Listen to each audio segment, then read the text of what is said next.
When you were a child, a single summer could stretch out for what felt like an eternity. You could fit entire lifetimes between June and September. As an adult, you celebrate New Year's Eve, blink, and suddenly you're carving another turkey. The days blur, the months collapse, and entire decades are vanishing into gray dust. This acceleration creates a very specific kind of anxiety. To understand why it hits us so hard, we can look to the 20th century philosopher Martin Heidegger. Heidegger argued that human existence is defined entirely by time. He used the concept of being toward death to explain that we are always projecting ourselves forward, making plans and chasing goals along a strictly finite timeline. That panic you feel when a year disappears is the acute existential realization that your most unrenewable resource is actively shrinking. Halting this acceleration requires a diagnosis of the biological mechanisms greasing the tracks. The first piece of the puzzle is purely mathematical. In 1897, the French philosopher Paul Janet proposed the proportional theory of time perception. At age 5, a single year represents 20. Additionally, neural pathways degrade, increasing the time it takes sensory data to travel. Compounding this is the dopamine clock hypothesis.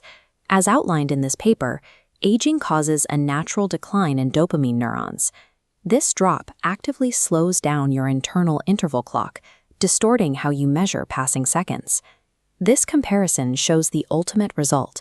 The physical universe is keeping its usual pace, but your aging brain is processing fewer frames of reality per minute, creating the illusion of a fast-forwarded world. The final layer of this acceleration is a software efficiency issue known as neural habituation. The human brain is an energy-saving device. When you are exposed to the repetitive routines of adulthood, your brain recognizes the pattern and switches to an aggressive compression algorithm to conserve power. You drive the same route, sit at the same desk, and eat the same lunch. Because there is zero novel information to process, your brain merges identical Tuesdays into one compressed file, skipping individual details. When your brain stops encoding new data, there is nothing to retrieve when you look back. Retrieving nothing feels like no time passed at all. By living on autopilot, you effectively delete large chunks of your own life. We can counteract this compression.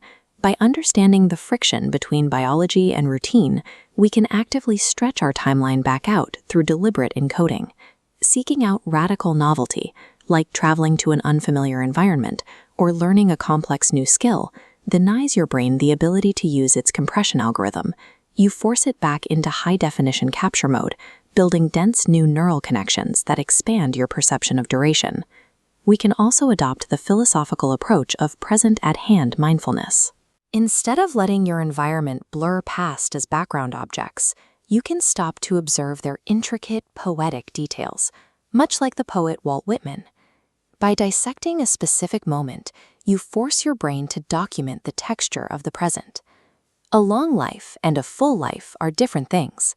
We cannot stop the clock, but by choosing to seek novelty and pay fierce attention to our surroundings, we can step off the runaway train.